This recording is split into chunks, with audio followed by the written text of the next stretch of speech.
Mr. Speaker, and still I rise to note that tonight I have called for the impeachment of Donald John Trump, President of the United States of America. He is an abuser of presidential power. He has called for the execution of members of the House of Representatives, of this very House. He has demeaned members of the judiciary. He has conducted himself in office such that persons are now threatening members of the judiciary, threatening members of the House of Representatives, threatening members of the Senate. Donald John Trump, by his... For the purpose of this gentleman from Texas, seek recognition.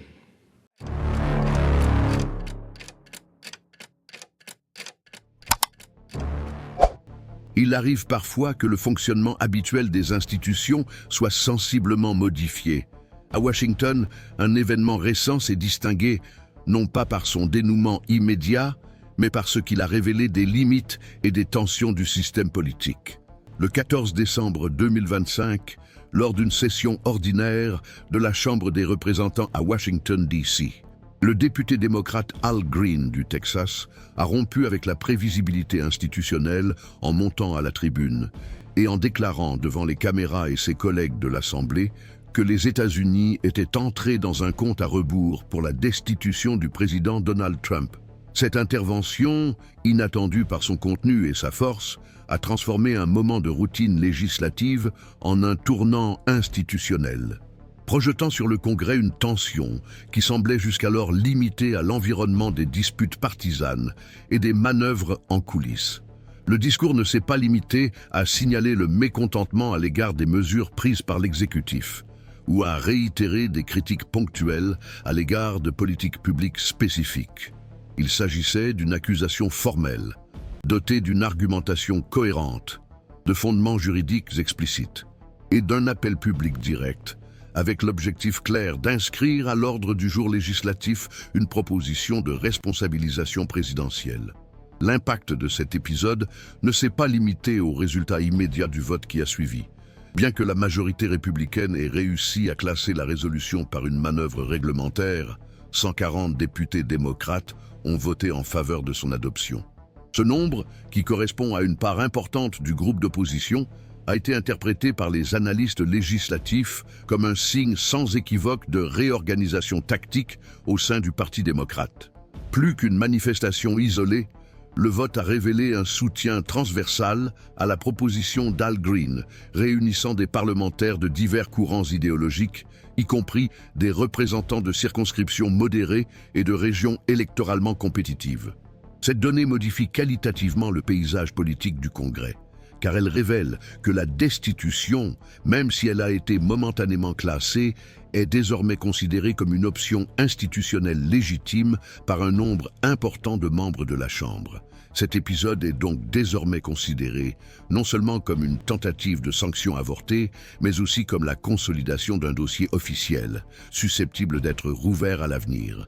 Le discours d'Al Green s'est concentré sur un ensemble d'actes attribués à Donald Trump qui, selon l'évaluation du parlementaire, constituerait une violation répétée du serment constitutionnel. Parmi les éléments cités figuraient des publications sur la plateforme Truth Social qui, selon Green, insinueraient des menaces directes contre les membres démocrates du Congrès et leurs familles. Le député a fait valoir que ces déclarations dépassaient les limites de la rhétorique politique conventionnelle et s'apparentaient à un modèle d'intimidation institutionnelle incompatible avec le maintien de l'ordre démocratique. Ces publications ont été replacées dans le contexte d'épisodes antérieurs de violences politiques, telles que l'attaque contre Paul Pelosi et les menaces documentées contre des fonctionnaires électoraux dans différents États, composant ainsi un tableau plus large de la corrosion des garanties institutionnelles fondamentales. Green a souligné qu'en réitérant ce type de discours, le président non seulement manque de respect à ses adversaires, mais encourage également un climat de permissivité à l'égard de la violence, ce qui, selon lui, ferait de son maintien au pouvoir une menace pour la stabilité démocratique. Le discours a également établi un lien entre ces manifestations et des actions de l'exécutif considérées comme inconstitutionnelles par plusieurs juristes, telles que les récentes attaques militaires contre l'Iran menées sans l'autorisation préalable du Congrès. Pour Greene, l'initiative présidentielle a directement violé la loi sur les pouvoirs de guerre et a unilatéralement reconfiguré la politique étrangère du pays sans le soutien législatif approprié. Il a fait valoir que ce type de décision rompt avec le principe de la séparation des pouvoirs et établit un dangereux précédent, car il autorise le recours à la force militaire par décision exclusive du chef de l'exécutif, en dépit du processus délibératif prévu par la Constitution. Cette accusation a été renforcée par la mention d'une série de défaites judiciaires récemment subies par la Maison-Blanche, ainsi que par le retard dans la divulgation des dossiers liés à Jeffrey Epstein, dont la confidentialité était toujours maintenue malgré les dispositions légales signées par le président lui-même. À partir de ces exemples, le député a construit un récit sur un exécutif qui, selon lui, agit en dehors des limites du système de frein et contrepoids. La réaction du Parti républicain au discours a été immédiate. Une demande de classement sommaire de la résolution a été présentée et approuvée sur la base de la prérogative réglementaire de clore les dossiers sans examen au fond. Cette procédure, bien que prévue par les règles internes de la Chambre, a été interprétée par l'opposition comme un moyen d'éviter l'exposition publique de positions embarrassantes dans un contexte préélectoral. Cette décision a empêché que le contenu de la proposition soit débattu en profondeur, ou qu'il y ait une délibération nominative sur les accusations spécifiques formulées. Toutefois, le vote favorable de 140 députés a suffi pour que l'épisode prenne une ampleur plus large. L'interprétation dominante parmi les observateurs institutionnels était que la résolution, bien que formellement rejetée, avait joué un rôle stratégique d'exposition et de documentation, en amplifiant la visibilité du sujet et en poussant les dirigeants des partis à se positionner plus clairement sur la conduite présidentielle. L'action d'Al Green dans ce processus n'est pas apparue soudainement. Depuis 2017, le député propose régulièrement des résolutions de destitution contre Donald Trump. Au départ, ces propositions étaient considérées comme des initiatives isolées au sein du groupe démocrate, souvent rejetées par les dirigeants du parti qui estimaient que le recours à la destitution pourrait se retourner contre le parti lors de futures élections. Le député a toutefois maintenu sa position au fil des ans, même dans les moments de plus grande résistance interne, comme pendant la présidence de Nancy Pelosi. La persévérance de Greene a déposé officiellement des accusations, même sans le soutien de la majorité, a produit une accumulation de documents parlementaires qui constituent désormais un atout politique. Cette trajectoire lui confère une légitimité aux yeux d'une partie importante du groupe parlementaire et contribue à expliquer le niveau d'adhésion obtenu par sa nouvelle proposition. Ce qui était auparavant considéré comme marginal est désormais interprété comme prévisible, compte tenu du nombre de scandales, d'enquêtes et de défaites juridiques accumulées par le gouvernement actuel. La dernière résolution présentée par Greene, identifiée comme la House Resolution 537, a été structurée autour de 7 articles distincts allant des accusations d'entrave à la justice et d'abus de pouvoir aux allégations de tyrannie et de subversion institutionnelle. L'un des points centraux du texte était la réalisation d'attaques militaires contre des cibles iraniennes sans autorisation législative, en contradiction avec les dispositions de la Constitution qui réservent au Congrès le pouvoir de déclarer la guerre. L'argumentation juridique s'appuyait également sur des précédents historiques et des avis émis par des experts en droit constitutionnel, qui mettent en garde contre les risques d'une expansion indue des pouvoirs présidentiels dans des contextes de tensions géopolitiques. Selon Greene, le comportement de Trump dans cet épisode a non seulement violé la légalité, mais a également enfreint de manière intentionnelle les règles qui sous-tendent le fonctionnement du système démocratique américain, transformant l'exception en méthode et la désobéissance en pratique répétée. Outre les implications juridiques, le député a souligné l'aspect pédagogique de la procédure de destitution. Selon lui, la responsabilisation institutionnelle du président, même si elle n'aboutit pas à sa destitution immédiate, constitue un enregistrement historique fondamental pour les générations futures et pour les tribunaux qui hériteront éventuellement des conséquences des actes commis. En obligeant les membres de la Chambre à se prononcer officiellement sur les accusations, Greene cherche à créer un recueil public de votes, de déclarations et de positions qui pourra être utilisé dans le cadre d'enquêtes, d'analyses académiques et de procédures judiciaires ultérieures. Cette approche documentaire diffère des stratégies de destitution précédentes qui privilégiaient l'impact immédiat sur le maintien du président dans ses fonctions. La proposition actuelle s'articule davantage comme une construction à long terme, axée sur la mémoire institutionnelle du Congrès et le renforcement des mécanismes de contrôle républicains. Le contexte politique dans lequel s'inscrit ce mouvement contribue également à sa résonance. Dans les semaines qui ont précédé le discours de Greene, le Congrès a entendu le témoignage de Jack Smith, ancien procureur spécial qui a travaillé sur des affaires de corruption et de crimes de guerre, et qui a présenté, sous serment, des preuves jugées solides selon lesquelles Trump aurait participé à un complot visant à renverser le résultat de l'élection présidentielle de 2020. Ce témoignage a modifié le climat institutionnel, apportant un soutien technique et juridique à des accusations qui, jusqu'alors, étaient considérées comme motivées par des raisons politiques. Le recoupement entre le contenu du témoignage et les fondements de la résolution 537 a élargi la base argumentative de la procédure de destitution, reliant les enquêtes fédérales en cours à l'action législative. La réaction de Trump à ces mouvements a été agressive et répétitive, qualifiée par lui de « désespoir des vaincus ». Mais le volume et la fréquence de ces manifestations suggèrent un malaise et une perte de contrôle narratif, en particulier face à l'imminence de nouveaux développements juridiques. Ce malaise se manifeste également dans les stratégies de communication de la base alliée, qui a commencé à adopter des mécanismes réglementaires pour bloquer les votes sans débattre du bien-fondé des propositions.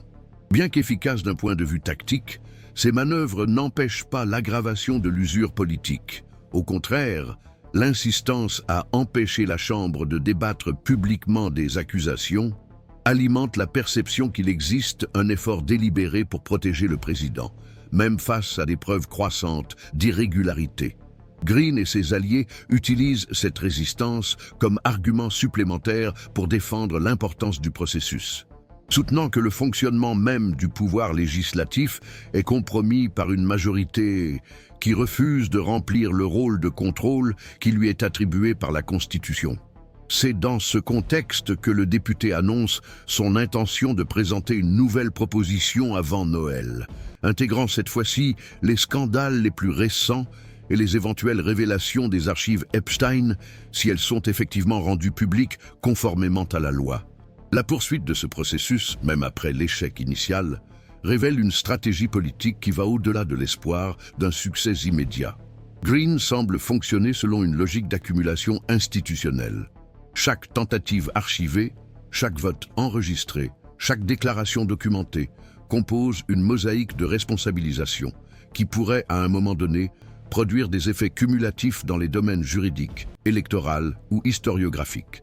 En ce sens, l'épisode du 14 décembre 2025 n'est pas seulement un moment isolé de confrontation législative, mais un élément articulé dans un processus plus large de construction de la mémoire et de contestation de la légitimité au sein des structures républicaines.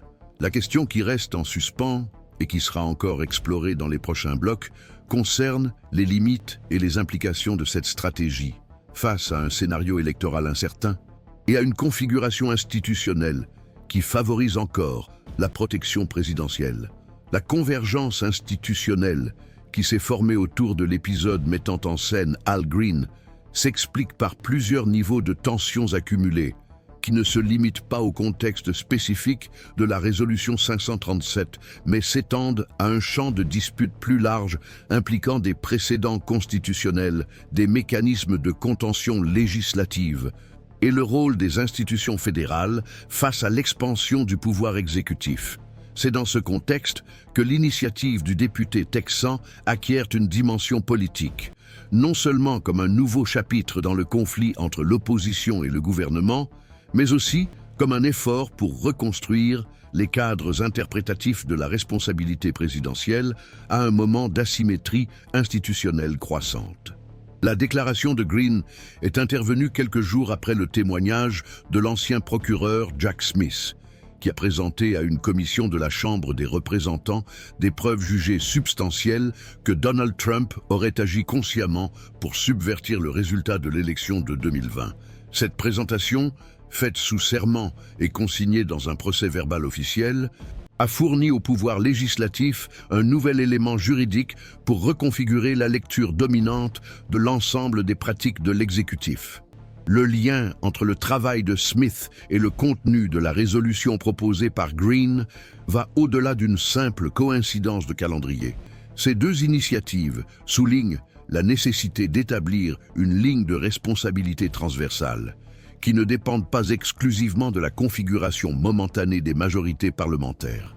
La logique de Green, renforcée par le soutien technique de Smith, est que la production de documents formels, avec une valeur probante et un enregistrement public, est un outil stratégique à moyen et long terme, capable de soutenir de futures délibérations judiciaires ou législatives, même en l'absence d'une majorité immédiate.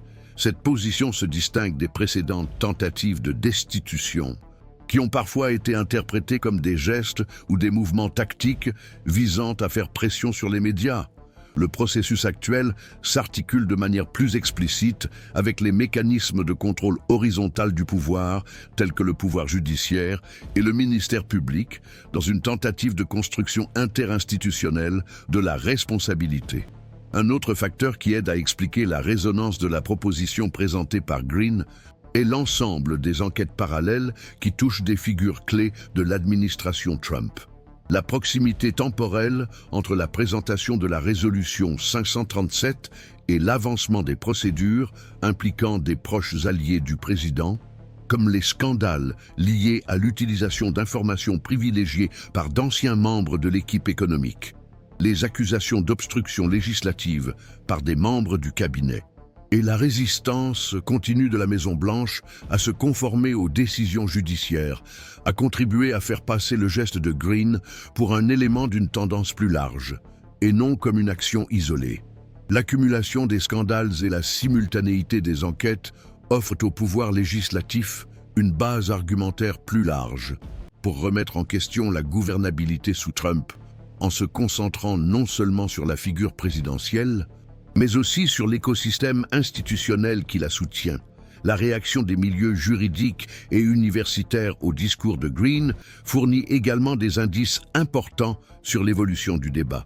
Plusieurs constitutionnalistes de renom se sont exprimés publiquement dans des médias spécialisés, suggérant que la structure de la résolution 537 répond aux exigences minimales d'admissibilité juridique, même en tenant compte du classement initial. Ces avis, bien que non contraignants, renforcent l'idée que le contenu de la proposition peut être repris à un autre moment, sur la base de nouveaux éléments de preuve ou de changements dans la corrélation des forces législatives. L'Association nationale des juristes progressistes, par exemple, a publié un communiqué dans lequel elle reconnaît que les arguments présentés par Green s'alignent sur la jurisprudence de la Cour suprême. Dans des affaires historiques d'abus de pouvoir, telles que les procès contre Richard Nixon et Andrew Johnson, bien que les contextes soient différents. Ce type de déclaration technique confère à la proposition une légitimité institutionnelle supplémentaire et rend difficile sa réduction à un simple geste politique. D'un point de vue réglementaire, l'action de Green témoigne d'une connaissance précise des instruments disponibles pour maintenir le sujet à l'ordre du jour du Congrès. En annonçant qu'il présentera une nouvelle résolution avant la fin de l'année législative, le député signale qu'il a l'intention d'utiliser le mécanisme de la répétition formelle avec des modifications incrémentales. Une stratégie prévue dans le règlement de la Chambre et utilisée dans d'autres contextes historiques. Cette pratique permet à un parlementaire de présenter à nouveau des documents dont le contenu est partiellement similaire, à condition qu'ils contiennent des mises à jour substantielles sur les faits ou les fondements juridiques. En intégrant les développements du témoignage de Smith, les avancées dans les procédures judiciaires et les éventuelles révélations des archives Epstein, Green transforme chaque nouvelle résolution en une version actualisée d'un même axe argumentatif, garantissant que le sujet reste en circulation institutionnelle, même dans des contextes de blocage partisan. La manière dont la base républicaine a réagi à cette initiative révèle également un schéma de réaction coordonné visant à minimiser l'exposition des parlementaires au vote de fond. En optant pour le recours répété à la procédure de classement sommaire, la direction républicaine évite que les membres du parti soient obligés de déclarer publiquement, s'ils considèrent ou non que les actions de Trump sont passibles de poursuite. Cette stratégie, bien qu'efficace à court terme, peut avoir des effets négatifs à moyen terme, en particulier dans les circonscriptions où l'électorat apprécie la transparence et la responsabilité. On rapporte que des membres du Congrès républicain ont été interrogés lors d'assemblées locales sur leur participation à des manœuvres réglementaires visant à éviter le débat sur le fond. Ce type de malaise pourrait s'intensifier à mesure que de nouvelles résolutions seront présentées et que la pression institutionnelle s'intensifiera.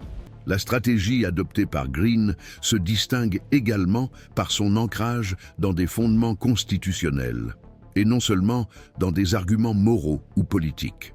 Dans ses discours publics, le député insiste sur le fait que son objectif est de défendre le texte constitutionnel et l'architecture institutionnelle des États-Unis, en associant les actions de Trump à des pratiques incompatibles avec l'article 2 de la Constitution. Green déplace le centre du débat vers le domaine de la légalité, où les interprétations sont fondées sur des précédents et des principes juridiques, et non sur des affinités partisanes. Ce choix discursif rend difficile la disqualification sommaire de la proposition et oblige les opposants à argumenter sur le bien-fondé des dispositions constitutionnelles citées, ce qui, dans un contexte d'exposition publique, n'est pas toujours avantageux d'un point de vue politique. Dans ce scénario, le rôle des commissions permanentes de la Chambre commence également à prendre de l'importance. Les parlementaires alliés de Green ont sollicité le soutien officiel des commissions de la justice et de la supervision et de la réforme, dans le but d'ouvrir des espaces réglementaires pour l'examen des accusations, même en l'absence d'une résolution en cours d'examen. On s'attend à ce que, avec l'accumulation de documents et de manifestations publiques, ces commissions puissent être poussées à convoquer des audiences thématiques ou à délibérer sur des demandes d'information à l'exécutif. Ce type de mouvement, même indirect, peut maintenir le thème de la destitution à l'ordre du jour au sein du Congrès et générer de nouveaux faits politiques qui justifient la réintroduction de la question. Il s'agit d'une stratégie d'encerclement institutionnel, dans laquelle différents fronts sont activés simultanément afin de créer un climat de pression continue. Outre les articulations au sein du pouvoir législatif, des mouvements parallèles se produisent dans le domaine de la société civile organisée. Des groupes de juristes, des organisations de défense des droits civils et des organisations non gouvernementales ont commencé à recueillir des signatures et à diffuser des manifestes en faveur de l'ouverture d'une enquête officielle contre le président. Bien que ces mouvements n'aient pas de pouvoir décisionnel, ils exercent une influence sur l'opinion publique et sur les parlementaires indécis, en particulier dans le contexte électoral. La combinaison de la pression institutionnelle et de la mobilisation sociale est l'un des éléments qui renforcent traditionnellement les processus de responsabilisation politique aux États-Unis. Cela a été le cas pour Nixon et Clinton, et certains secteurs estiment que ce même schéma pourrait se répéter, même dans un contexte de polarisation accrue. Le contexte historique récent aide également à comprendre pourquoi l'épisode mettant en scène Al Green a eu un tel retentissement. Après 2 procédures de destitution qui ont échoué du point de vue de la destitution, le débat sur l'efficacité de cet instrument et son utilisation politique a pris une place centrale dans les études de sciences politiques et de droit constitutionnel. Il existe une tension non résolue entre l'utilisation de la destitution comme outil de contention légitime et sa perception comme instrument de dispute partisane. La stratégie actuelle de Green tente de contourner ce dilemme en ancrant sa proposition dans un large ensemble de faits documentés, de décisions judiciaires et de témoignages techniques. En évitant une personnalisation excessive du débat et en construisant un argumentaire fondé sur des bases institutionnelles, il cherche à restaurer la légitimité du processus en tant que mécanisme de contrôle républicain, et non en tant qu'arme politique. À ce stade du débat, il convient de noter que l'action de Green s'inscrit dans une reconfiguration plus large de la stratégie du Parti démocrate. En permettant à une partie importante de son groupe parlementaire de voter en faveur de la résolution 537, la direction du parti signale qu'elle ne considère plus la destitution comme un tabou électoral, mais comme une possibilité légitime de repositionnement politique. Cela indique que l'électorat serait plus réceptif au discours sur la responsabilité institutionnelle que lors des cycles précédents. Ce changement d'attitude peut s'expliquer par l'usure cumulative de l'image présidentielle, les difficultés économiques et les accusations successives impliquant des membres de l'exécutif. C'est à partir de là que l'initiative de Green commence à être interprétée non seulement comme un geste individuel, mais aussi comme faisant partie d'un réalignement stratégique plus large. Si vous suivez régulièrement ce type d'analyse, pensez à vous abonner à la chaîne. Notre objectif est d'offrir un contexte, de la clarté et un suivi continu sur les thèmes qui façonnent le débat institutionnel aux États-Unis. La possibilité d'une articulation entre les pouvoirs doit également être considérée comme un facteur influençant la dynamique de la responsabilisation présidentielle. Bien que le Congrès soit le seul organe compétent pour mener la procédure de destitution, les décisions judiciaires peuvent influencer directement la viabilité politique de cette procédure. Si le ministère de la Justice décide de poursuivre les enquêtes criminelles contre le président ou ses proches collaborateurs, le Congrès pourrait se voir contraint de reprendre des discussions qui sont aujourd'hui au point mort. D'autre part, une éventuelle décision de la Cour suprême sur les limites du pouvoir exécutif, dans des domaines tels que la confidentialité des documents ou l'entrave à la justice, pourrait redéfinir les paramètres juridiques du débat. Ces variables maintiennent le scénario ouvert et font que l'initiative de Green est suivie de près par tous les acteurs impliqués dans la gouvernance fédérale. La multiplicité des facteurs convergents, témoignages techniques, scandales en série, résistance législative, mobilisation de la société civile, précédents historiques, articulation institutionnelle et réorganisation partisane constituent la toile de fond sur laquelle se déroule l'initiative de destitution menée par Al Green. Il ne s'agit donc pas d'un geste isolé ou d'une manœuvre à court terme. La résolution 537 et ses éventuels dérivés fonctionnent comme des instruments de pression et d'enregistrement qui articulent les dimensions juridiques, politiques et institutionnelles. L'absence de consensus sur ces implications ne réduit en rien sa pertinence. Au contraire, c'est précisément l'existence de multiples lectures, interprétations et dilemmes ouverts qui confère à cet épisode toute sa densité en tant qu'objet d'analyse institutionnelle et vecteur de transformation du débat public aux États-Unis. Les interprétations divergentes concernant l'épisode relaté par Al Green ne se concentrent pas uniquement sur l'évaluation juridique de la résolution présentée, ni sur ses possibilités immédiates d'avancée politique. Pour les interprètes du fonctionnement institutionnel, ce qui se dessine est un tableau plus large de frictions structurelles, dans lequel la destitution apparaît à la fois comme un instrument juridique, un mécanisme politique et un signe des limites de l'architecture constitutionnelle elle-même, dans un contexte de détérioration démocratique prolongée. La visibilité acquise par Green dans ce processus n'indique pas une personnalisation du conflit, mais révèle une impasse qui traverse les partis, les législatures et les cycles électoraux successifs. La difficulté persistante à définir des paramètres clairs et opérationnels qui séparent le conflit politique légitime des pratiques qui menacent l'ordre constitutionnel. La succession de dénonciations, de crises publiques et de décisions unilatérales du pouvoir exécutif impose au Congrès la nécessité de prendre position, non seulement face à Donald Trump, mais aussi quant au rôle que la Chambre des représentants doit jouer face à un gouvernement qui agit dans un espace indéfini entre conformité légale et rupture institutionnelle. La perception initiale selon laquelle Green serait isolé ou agirait de manière individuelle est progressivement remplacé par une interprétation plus institutionnalisée.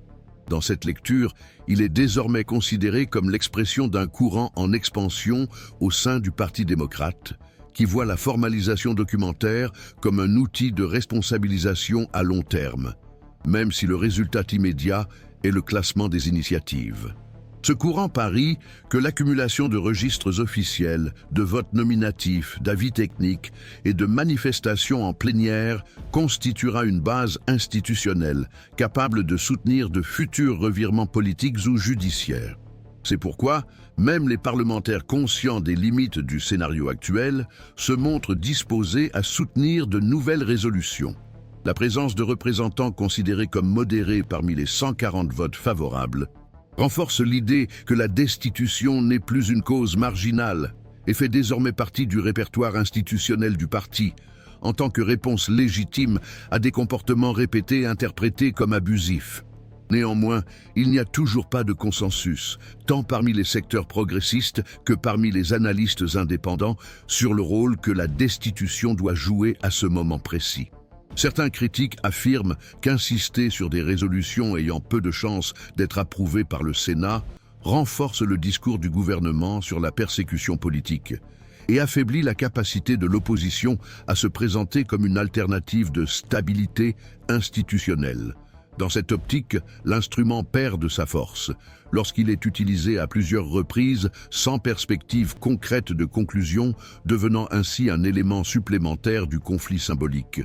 À l'inverse, d'autres observateurs soutiennent que l'objectif central n'est pas la destitution immédiate de Trump, mais la construction d'un parcours documenté de responsabilisation institutionnelle, qui pourra être mobilisé dans différents domaines, des futures procédures judiciaires à la consolidation de la mémoire historique.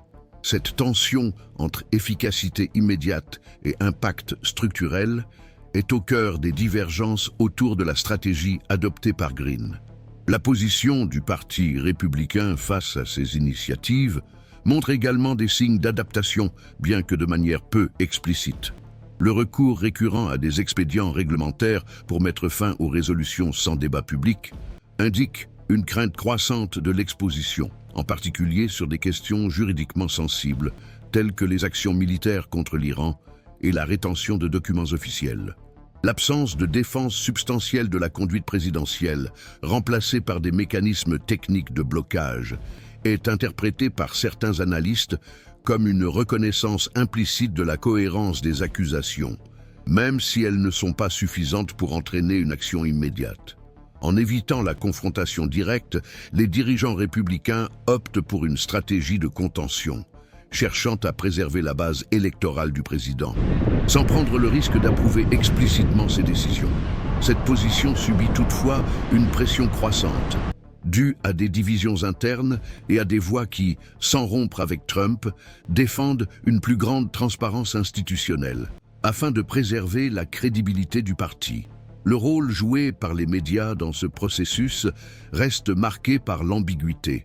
Bien que les principaux médias aient largement couvert le discours de Green et le vote qui a suivi, les cadres adoptés varient considérablement.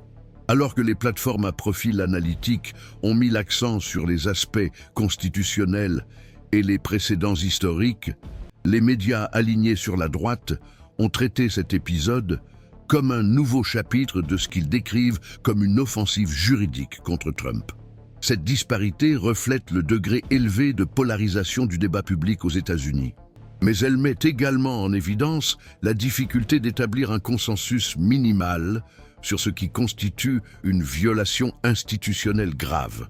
En l'absence de convergence sur les faits et leur signification, la procédure de destitution fonctionne davantage comme une arène d'interprétation que comme une procédure aux contours préalablement définis. C'est dans ce contexte que les attentes autour des dossiers Epstein prennent une importance supplémentaire. La proximité de la date limite légale pour la divulgation des documents, ajoutée au silence du ministère de la Justice et à l'absence de signal clair de la part de la Maison-Blanche, alimente la perception d'une stratégie délibérée d'obstruction. Si les dossiers sont divulgués dans les délais, leur contenu pourrait renforcer les arguments de l'opposition et fournir de nouveaux éléments pour de futures résolutions. S'ils sont retenus ou présentés de manière partielle, cela pourrait être interprété comme un non-respect d'une loi sanctionnée par le président lui-même, élargissant ainsi la portée des accusations d'abus de pouvoir. Dans tous les cas, le sujet devrait donner lieu à de nouvelles initiatives au Congrès, soit comme preuve matérielle de mauvaise conduite, soit comme démonstration de mépris des normes institutionnelles fondamentales. Dans ce contexte, les prochains mouvements d'Al Green seront observés avec une attention accrue. Le député a déjà déclaré publiquement qu'il avait l'intention de présenter une nouvelle résolution de destitution avant Noël, intégrant les épisodes les plus récents. Ses alliés s'attendent à ce que le texte inclue des références spécifiques au témoignage de Jack Smith, aux stratégies d'obstruction législative et à la possible rétention des dossiers Epstein. La logique de cette initiative est de renforcer la perception d'un comportement systématique de la part du pouvoir exécutif, dans lequel différentes pratiques, allant de l'intimidation des adversaires au non-respect des décisions judiciaires, constituent un ensemble cohérent d'abus. Rien n'indique que la nouvelle proposition modifie le rapport de force actuel, mais on estime que chaque nouvel enregistrement augmente la pression sur les parlementaires indécis et crée de nouvelles opportunités de débat public. Les répercussions électorales de cette initiative font également l'objet d'interprétations divergentes, alors que certains secteurs du Parti républicain parient que la procédure de destitution pourrait affaiblir les démocrates et éloigner les électeurs modérés. Les dirigeants démocrates soutiennent que la défense de la légalité institutionnelle constitue un atout électoral important. Des sondages internes indiquent qu'une partie importante de l'électorat, en particulier parmi les indépendants, apprécie les mécanismes de responsabilité et de transparence. Dans cette perspective, le soutien aux initiatives de responsabilisation tend à être perçu moins comme du radicalisme que comme un engagement en faveur du bon fonctionnement des institutions. Les élections de 2026 devraient servir de test décisif pour voir comment l'électorat équilibre gouvernance et responsabilisation, stabilité et lutte contre les abus. La réaction de Donald Trump à ces mouvements, bien que marquée par une rhétorique combative en public, révèle des signes persistants de malaise. L'intensification des publications sur les réseaux sociaux, la mobilisation d'alliés pour neutraliser les votes et le changement de ton dans ses discours récents indiquent qu'il suit de près l'évolution des résolutions. La possibilité d'une troisième procédure formelle de destitution, même si elle est rejetée en séance plénière, représente un risque symbolique important, susceptible de consolider une image d'instabilité permanente. Pour un dirigeant dont le discours repose fortement sur l'idée de force et de contrôle, l'accumulation de précédents institutionnels défavorables entraîne une érosion progressive, difficile à neutraliser par la seule parole. Cette érosion n'implique pas automatiquement une perte de soutien, mais elle limite la capacité de mobilisation du gouvernement et impose des défis supplémentaires à sa coalition. Les évaluations juridiques sur la viabilité de nouvelles procédures de destitution varient en fonction de l'interprétation attribuée aux dispositions constitutionnelles concernées. Une partie des experts consultés par les commissions législatives soutient que, bien qu'il n'existe aucun obstacle formel à la multiplication des procédures contre le même président, la répétition d'initiatives rejetées peut affaiblir leur force argumentative. D'autres juristes, cependant, soutiennent que chaque résolution, en incorporant des faits distincts et actualisés, constitue une procédure autonome, dotée d'une validité propre. Cette divergence met en évidence l'absence de jurisprudence consolidée sur la multiplicité des procédures de destitution au cours d'un même mandat et souligne la nécessité d'une réflexion plus approfondie sur les limites et les possibilités de cet instrument en tant que mécanisme de défense institutionnelle. À ce jour, il n'existe pas de consensus sur les critères qui doivent guider l'admissibilité ou la légitimité des tentatives successives de responsabilisation. Le scénario reste donc ouvert. Des variables institutionnelles telles que la divulgation éventuelle des archives Epstein, le contenu des prochaines résolutions, l'avancement des enquêtes judiciaires et le comportement des commissions de la Chambre continueront à façonner les contours du débat. Aucune issue n'est garantie et toutes les hypothèses restent en jeu. La stratégie d'Al Green, qui consiste à articuler les actions du pouvoir législatif avec des éléments extérieurs au Congrès et à insister sur la formalisation documentaire des accusations, révèle une compréhension élargie du rôle du Parlement, non seulement comme instance délibérative, mais aussi comme espace d'enregistrement, de mémoire et de sauvegarde du pacte constitutionnel. Il n'est pas encore certain que cette stratégie produira des effets politiques ou juridiques concrets, mais le processus est déjà en cours et ses répercussions dépassent les limites de la législature actuelle.